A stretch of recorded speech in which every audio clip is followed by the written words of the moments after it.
Hello dear students, good morning all of you. Welcome to class. This is third part or third video in linear equation of two variable for 10th standard student, in which we are going to start our practice at 1.3.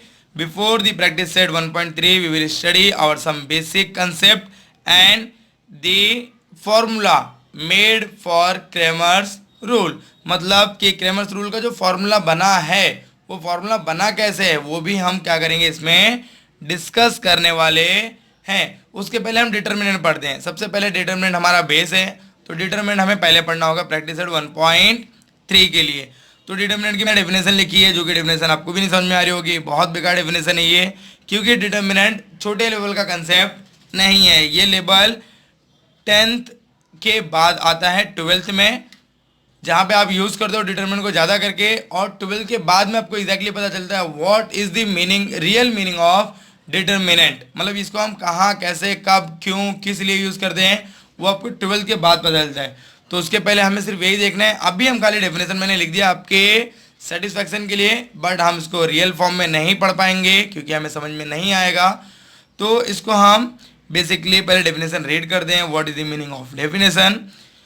Definition का लिखा हुआ है, the determinant is way to calculate the value of square matrix. अब आप matrix का होता है sir हमें तो पता ही नहीं कुछ। यस, आपको नहीं पता है क्योंकि ये 11th में आता है।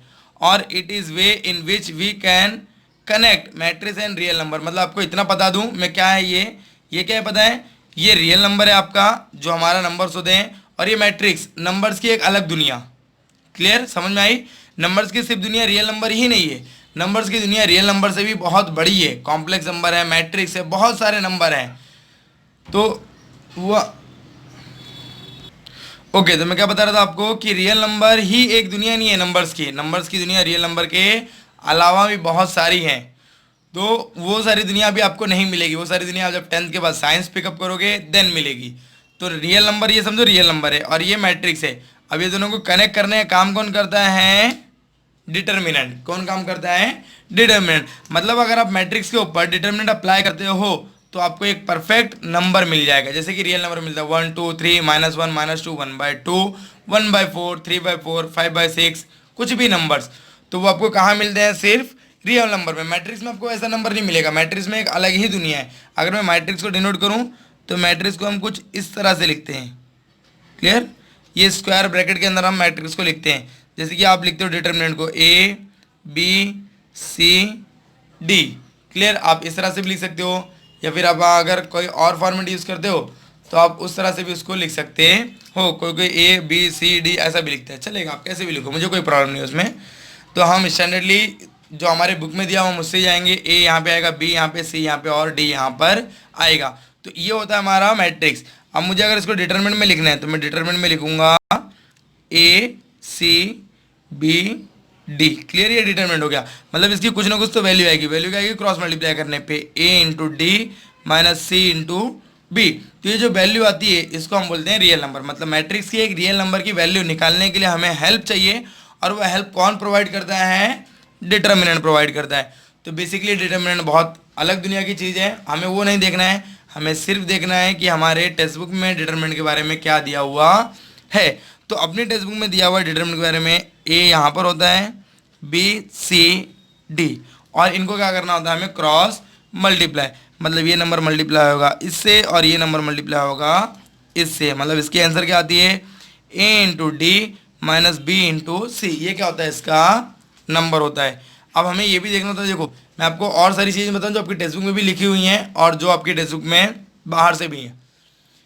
डिग्री ऑफ डिटरमिनेंट भी होती है, और इसमें रो भी होता है और कॉलम भी होता है। अब रो और कॉलम तो आपको पहले से ही पता है सर, ये तो नई बात थोड़ी ना है। रो और कॉलम तो हमको पहले से पता है, लेकिन रो और कॉलम का ज़्यादा करके यूज़ करते हैं हम मैट्रिक्स और डिटरमिनेंट में। रो किसको बोलते हैं? कॉलम किसको बोलते हैं? रो किसको बोलते हैं? कौन बताएगा मुझे?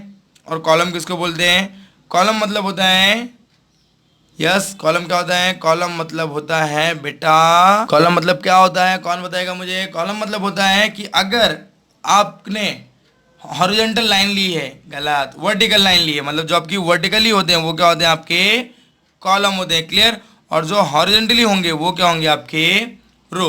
Clear, H for row and V for column. Clear, अगर वर्टिकल लाइन होगी तो कॉलम होगा और हॉरिजॉन्टल लाइन होगी तो रो होगा। तो यहाँ पे देखो एक लाइन हॉरिजॉन्टल हो गई, वापस एक लाइन हॉरिजॉन्टल, मतलब दो लाइन हॉरिजॉन्टल और दो लाइन क्या है मेरी वर्टिकल है। मतलब इसकी ऑर्डर कितनी होगी 2 मतलब 2 × 2, दो रो है और दो कॉलम है, इसलिए इसको हम बोलते हैं स्क्वायर मैट्रिक्स। क्यों? क्योंकि देखो इसको नंबर को मल्टीप्लाई करने पे कितना आएगा 4, और 4 क्या होता है स्क्वायर होता है किसी न किसी का। किसका स्क्वायर है ये? कमेंट सेक्शन बताओ मुझे फटाक से।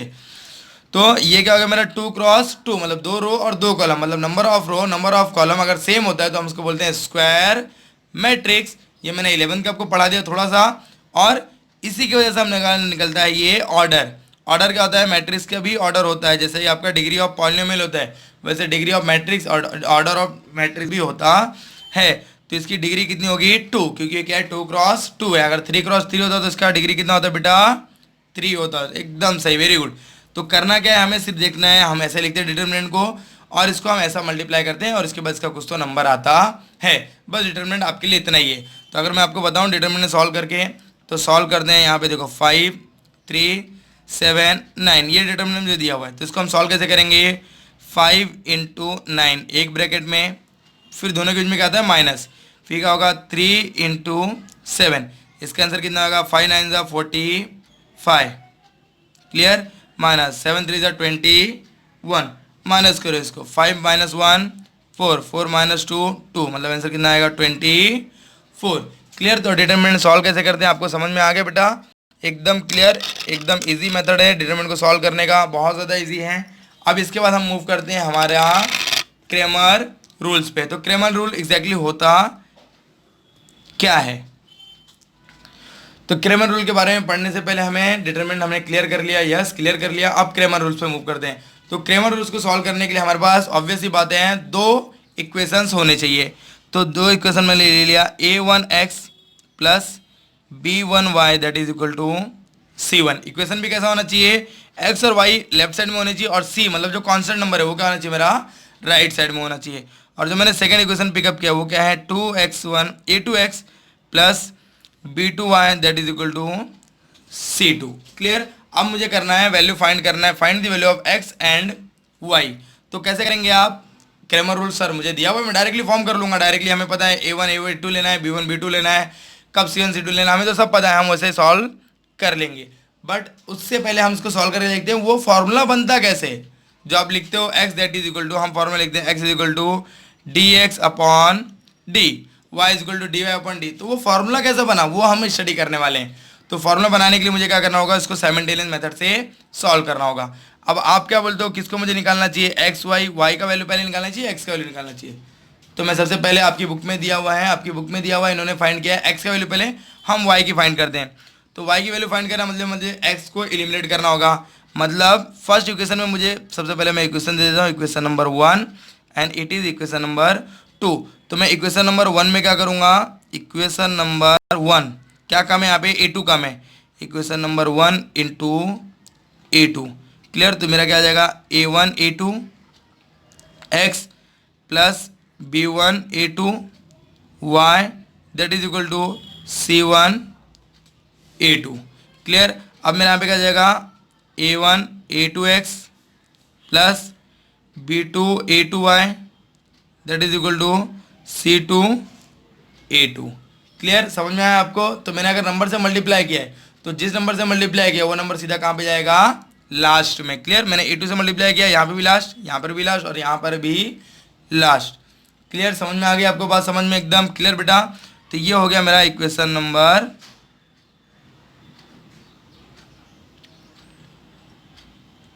ओके। तो मैंने डायरेक्टली सॉल्व कर दिया बेटा, सॉरी फॉर दिस। ये हो गया मेरा इक्वेशन नंबर 3 और इसके पहले मुझे लिखना पड़ेगा, मैंने यहाँ पे डायरेक्टली सॉल्व कर दिया है तो इसको मैं कट कर देता हूँ, ये मेरे काम का नहीं है, यही मेरे काम का है।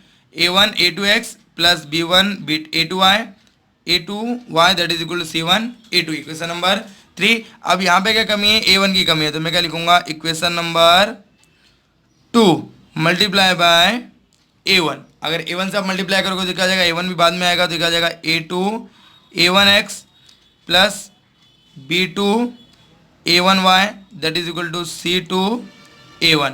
क्लियर, समझ में आया आपको? तो ये हो गया इक्वेशन नंबर मेरा 4। अब इक्वेशन नंबर 4 में देखिए ये और ये नंबर मेरा क्या है, सेम है ना, ये और ये नंबर मेरा सेम है, खाली नंबर्स आगे पीछे, यहाँ पे A1 A2, यहाँ पे A2 A1, मतलब दोनों नंबर सेम है। मैं अगर माइनस करूंगा तो मेरा आंसर क्या आ जाएगा, हो जाएगा सॉल्व, क्योंकि साइन क्या है, सेम है। मैंने आपको स्टेप्स लिख के दिया है बहुत पहले ही, है ना।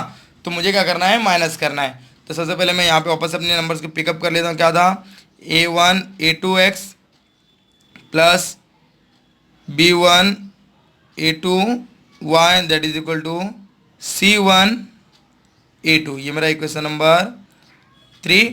और इक्वेशन नंबर 4 हमारा था A2 A1x plus B2 A1y that is equal to C2 A1। Clear, ये हो गया मेरा इक्वेशन नंबर 4। अब क्या करना है, मुझे इसको माइनस करना है। तो मैं क्या लिखूंगा यहाँ पे, इक्वेशन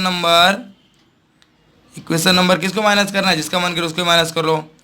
3 माइनस इक्वेशन नंबर 4, तो मुझे क्या मिल जाता है यहाँ पे, A1 A2x, फिर यहाँ पे A2 A1x plus B1 A2y plus B2 A1y that is equal to C1 into A2 that is equal to C2 into A1।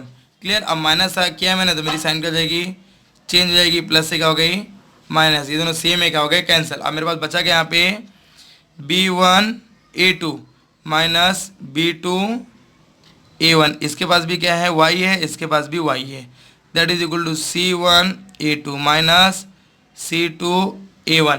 अब दोनों के पास देखो बेटा y है, मतलब क्या है मेरा, वो कॉमन नंबर है, तो मैं y को बाहर निकाल सकता हूँ क्या, यस, मैं उसको बाहर निकाल सकता हूँ। तो मेरे पास नंबर क्या हो जाएगा, दिस इज, y को मैंने बाहर ले लिया तो क्या हो जाएगा, ये B1 A2 minus B2 A1 that is equal to, यहाँ पे क्या हो जाएगा, ये C1 A2 minus C2 A1।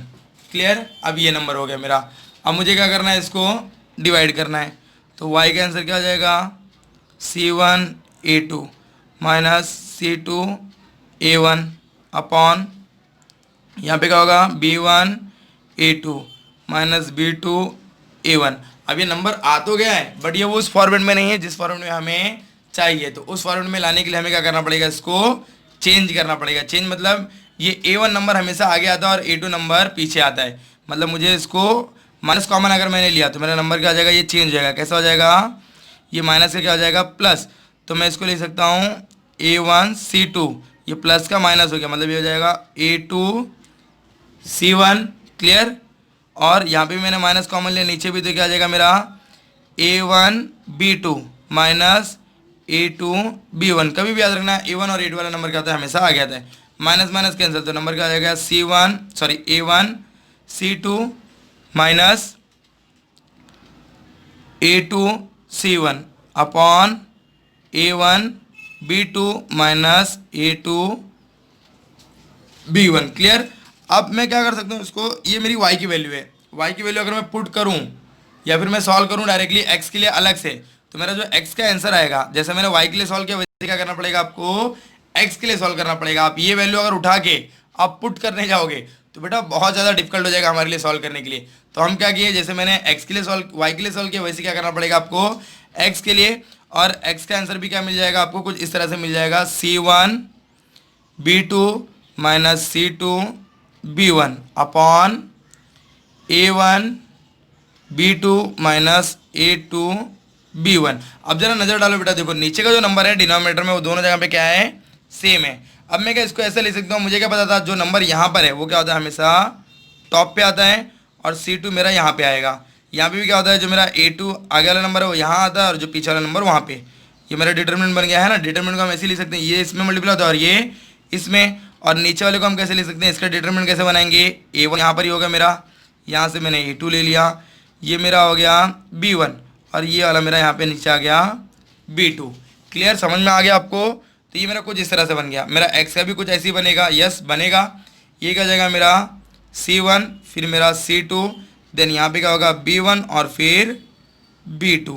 Clear. और ये नंबर हो गया नीचे का मेरा सेम है, तो नीचे का मेरा क्या होगा, ऐसे ही बनेगा A1 A2 B1 B2। मतलब मेरा नीचे का नंबर क्या होने वाला है, सेम होने वाला है। अब क्या करेंगे हम, अब हमें पता है यहाँ पे कि x का फॉर्मूला क्या होता है, dx होता है ना। और x का मल्टीपल क्या है, अगर आप देखने जाओगे तो x का मल्टीपल a1 और a2 है। मतलब dx का मतलब क्या होता है, dx मीन्स कि डिटरमिनेंट लेना तो है लेकिन x को छोड़ के, मतलब यहाँ पे हम डिटरमिनेंट निकालेंगे तो लेकिन x को छोड़ के, मतलब ये दोनों नंबर बचे, इसका डिटरमिनेंट लेना है b1 b2 c1 c2। मतलब इसकी जहाँ पे क्या आएगा मेरा c1 c2, देखो वही आया है c1 c2 आगे आ गया। मतलब ये क्या डिनोट करता है, मेरा नंबर डिनोट करता है वो है मतलब c1 c2, और b1 b2 डिनोट करता है मेरा dx। तो dx का मतलब क्या होता है, x हमें नहीं चाहिए, x यहाँ पे क्या आना चाहिए, दूसरा नंबर आना चाहिए कांस्टेंट वाला।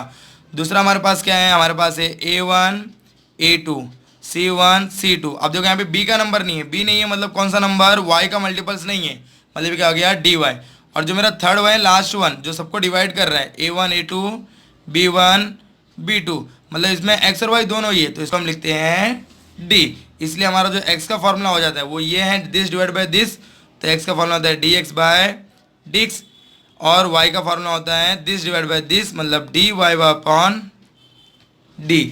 क्लियर। तो ये तो हो गया हमने फॉर्मूला कैसे जनरेट किया। अगर मैं बेसिकली आपको बताऊं करना कैसे है, तो आपको डिस्को डांस करना है बेटा, a1 a2 ये x हो गया, ये भी x, ये हो गया मेरा b1 y1 plus b2 y that is equal to c1, ये हो गया मेरा c2। तो आपको हमेशा याद रखना है कि नंबर्स को आपको किस फॉर्मूले में रखना है, a1 a2 एक साइड में रहेंगे और c2 वाला c1 वाला अलग रहेगा। अब आपको डिस्को डांस देना है, इसको और इसको लिया, मतलब ये नंबर और ये नंबर पहले लिया मैंने, तो मेरा निकल गया d। क्या बोला मैंने, दिस प्लस दिस, मतलब a1 a2 b1 b2। अब आपको क्या निकालना है, dx निकालना है। तो dx निकालने के लिए आपको क्या करना होगा, ये यहाँ था यहाँ पे, ये वाला हाथ उठा के आपको क्या करना है, यहाँ रखना है। क्लियर। आपके दो हाथ हो गए, a1 a2 वाला, ये b1 b2 वाला, इसके बाद आता है मेरा c1 c2। तो ये वाला स्टेप मैंने रख दिया यहाँ पर, मतलब मेरा ये इसकी जहाँ पे कौन आएगा, ये वाला नंबर आएगा, मतलब मेरा क्या आएगा c1 c2 b1 b2। Clear. मतलब a1 a2 के यहाँ पे क्या आ गया मेरा c1 c2, अगर dx होता है, अगर यही मेरा dy होता है तो क्या होगा b1 b2 के यहाँ पे क्या आएगा c1 c2। सब बास बेटा, क्या आएगा आंसर, वही आएगा c1 c2। और x और y का आंसर क्या होगा, वो तो हमने यहाँ पे पहले ही लिखा हुआ है। x का आंसर क्या होगा हमेशा dx डिवाइड बाई d, और y का आंसर होगा dy डिवाइड बाय d। मतलब यहाँ पे हमने क्या कर लिया, पूरा बेस कंप्लीट कर लिया कि एग्जैक्टली हमारा नंबर्स क्या है, कैसे हम क्रैमर्स रूल को सॉल्व करते हैं, क्या क्या उसके अंदर चीज़ें हम करते हैं और कैसे उसको रिप्रेजेंट करते हैं। तो let us move to practice at 1.3। 1.3 में मैं एक दो क्वेश्चन सॉल्व कर देता हूँ आपके लिए, आपके सेटिस्फेक्शन के लिए, कि आपको समझ में आए। बाकी क्वेश्चन क्या करने हैं, आपको सॉल्व करने हैं। स्टूडेंट्स, तो हम प्रैक्टिस एट 1.3 पे आ गए हैं। देखो बेटा, क्वेश्चन नंबर 1 क्या दिया है, फिलिंग दी ब्लैंक्स। आपको करेक्ट नंबर क्या करना है, फिल करना है। बहुत ईजी है, आप कर सकते हो इसको। मैं क्वेश्चन नंबर 2 भी कर सकता हूँ, लेकिन ये मैंने आपको करके दिखा दिया है कि एग्जैक्टली मॉड कैसे डिटरमिनेंट निकालते कैसे हैं, तो ये आपको सॉल्व करना है। मैं क्वेश्चन नंबर 3 में से क्वेश्चन नंबर लास्ट का सॉल्व करता हूँ, क्योंकि ये थोड़ा नंबर डिवाइड में है, तो मैं लास्ट का नंबर सॉल्व करता हूँ। तो लास्ट का क्वेश्चन सॉल्व करना है मुझे, क्वेश्चन नंबर 6। तो क्वेश्चन नंबर 6 दिया है मुझे 2x plus 3y। Same question ही है बेटा, सब आपको क्या करना है, सेम मेथड से ही सॉल्व करना है। सारी चीज़ें सेम है, आपको कुछ भी डरना नहीं है, एकदम इजी है। मैंने जैसा इस क्वेश्चन को सॉल्व किया 6 को, वैसे ही आपको रिमेनिंग 5 क्वेश्चन को सॉल्व करना है। तो क्वेश्चन मुझे मिल गया, अब हम क्या करेंगे, सोल्यूशन पे मूव करते हैं। तो सोल्यूशन पे मूव करने के लिए पहले मुझे लिखना पड़ेगा 2x plus 3y that is equal to 2, equation number 1। यहाँ पे मैंने लिख दिया लेट, हमने कंसिडर किया इसको x minus y by 2 that is equal to 1/2। ये हो गया मेरा इक्वेशन नंबर 2। अब मुझे क्या करना है, a1 a2 की वैल्यू चाहिए, तो मुझे कंपेयर करना पड़ेगा। तो मैंने क्या लिखा, बाय कंपेयरिंग अबव इक्वेशंस है ना, equations with a1x plus b1y that is equal to c1 and a2x plus b2y that is equal to c2 respectively, है ना। रिस्पेक्टिवली मतलब इसका कंपैरिजन इसके साथ, इसका कंपैरिजन इसके साथ। वी विल गेट, हमें क्या मिलेगा, वी गेट क्या मिलेगा हमें, A1 की वैल्यू कितनी है बेटा, A1 की वैल्यू यहाँ पे कितनी है 2, फिर B1 की वैल्यू कितनी है 3 और C1 की वैल्यू कितनी है मेरी 2 है।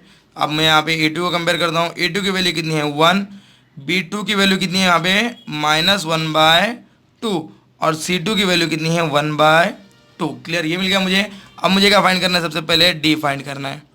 तो D की वैल्यू क्या पता है मुझे, A1 A2 B1 B2। आप यहाँ पे लिख सकते हो बाय क्रेमर्स रूल, वो लिख देना, मैंने लिखा नहीं है, आप लिख सकते हो इसको। देन हम क्या लिख सकते हैं इसको 2 1 3 -1/2। क्लियर, अब मल्टीप्लाई करते हैं इसको, इसमें मल्टीप्लाई करना है, मतलब 2 × -1/2 -3 × 1 या फिर 1 × 3, दोनों का मतलब क्या होगा बेटा, सेम ही होने वाला है। ओके, तो अब क्या करना है, मैंने इसको लिख दिया। उसके बाद क्या होगा मेरा, ये सॉल्व करना है। अब सॉल्व करने के लिए आप कैसे करोगे इसको, सॉल्व करने के लिए हम इसको मल्टीप्लाई करते हैं। तो मल्टीप्लाई करने के लिए मैं क्या करूँगा, इनको देखो ये माइनस है तो माइनस को बाहर ले लेता हूँ, 2 2 क्या हो गया कैंसिल, बच्चा -1 और यहाँ पे कितना बच्चा -3, मतलब इसका आंसर आएगा -4। क्लियर एवरीवन, इसका आंसर कितना आ गया बेटा -4, डी हमारा -4 आ गया। अब मुझे निकालना है dx, और dx मुझे पता है क्या लेना है, A1 A2 जगह पे लेना है मुझे C1 C2, और ये B1 B2 क्या होगा मेरा एज इट इज़ ऐसे ही रहेगा। क्लियर, इसके बाद मैंने क्या किया, C1 C2 की वैल्यू कितनी दी है 2 1/2 और इसकी वैल्यू कितनी दी है A1 A2 B1 B2 की 3 -1/2। क्लियर, अब मैं सॉल्व करता हूँ इसको। तो सॉल्व करने के लिए मुझे क्रॉस मल्टीप्लाई करना पड़ेगा, 2 × -1/2 -3 × 1/2। तो इसको हम डिवाइड नहीं करेंगे, हम इसको लिख देंगे -2 / 2 -3 / 2। अब मैंने डिवाइड क्यों नहीं किया, क्योंकि बेस दोनों का सेम ही है, तो डिवाइड करके कोई मतलब नहीं है, बेस सेम है तो ऊपर का नंबर क्या जाएगा ऐड हो जाएगा, -5/2। क्लियर, तो मुझे dx की वैल्यू मिल गई -5/2। अब dy निकालते हैं, तो dy का आंसर क्या होगा बेटा, यहाँ पे होगा मेरा A1 A2 और C1 C2 मेरा क्या हो जाएगा, यहाँ पे शिफ्ट हो जाएगा। तो A1 A2 मुझे क्या दिया हुआ है 2 1। क्लियर, अब C1 C2 क्या दिया है मुझे 2 1/2, इसको मैंने मल्टीप्लाई किया तो कितना हो जाएगा 2 × 1/2 -2 × 1, मतलब कितना आएगा 2 2 कैंसिल 1 -2, मतलब आंसर कितना आएगा -1। मतलब मेरा dx कितना आया है -5/2 और dy कितना आया है -1। तो d की वैल्यू हमारी आई है -4, dx की वैल्यू हमें मिली है -5/2 एंड dy की वैल्यू मिली हमें -1, है ना, इतना ही मिला हमें। यस, तो d की वैल्यू मुझे -4, dx की वैल्यू मिली है -5/2 और d की वैल्यू मिली है -1। तो आंसर क्या होगा हम देखते हैं अभी। तो मेरा x क्या होगा, x that is equal to dx/d, मतलब -5/2 अपॉन -4। अब नंबर नीचे डिवाइड है तो ऊपर क्या आ जाएगा मल्टीप्लाई हो जाएगा, उल्टा करूँगा तो मैं, तो मेरा आंसर क्या हो जाएगा, ये -5/2 इंटू -4, मतलब कितना हो जाएगा ये -5/4 टू जा 8 -8 और माइनस माइनस कैंसिल, तो आंसर कितना आएगा बेटा 5/8। क्लियर, वैसे ही मेरा क्या होएगा y इज इक्वल टू क्या मिलेगा मुझे dy/d। तो dy कितना दिया है मुझे -1 और d कितना दिया मुझे -4, तो y माइनस माइनस कैंसिल, बचा कितना 1/4, मतलब x और y की वैल्यू कितनी आएगी, x की वैल्यू आएगी 5/8 और y की वैल्यू 1/4। तो हम लिख सकते हैं x, y that is equal to 5/8, 1/4। Clear, तो यहाँ पे क्या होता है, ये हमारा आंसर, यहाँ पे हमारा प्रैक्टिस 1.3 सॉल्व होता है। मैंने एक क्वेश्चन ही सॉल्व किए हैं, बाकी रिमेनिंग क्वेश्चन क्या है 5 क्वेश्चन आपको सॉल्व करने हैं। सॉल्व कीजिए, अगर आपको नहीं समझ में आए तो कमेंट सेक्शन में मुझे बताइए। Thank you for watching.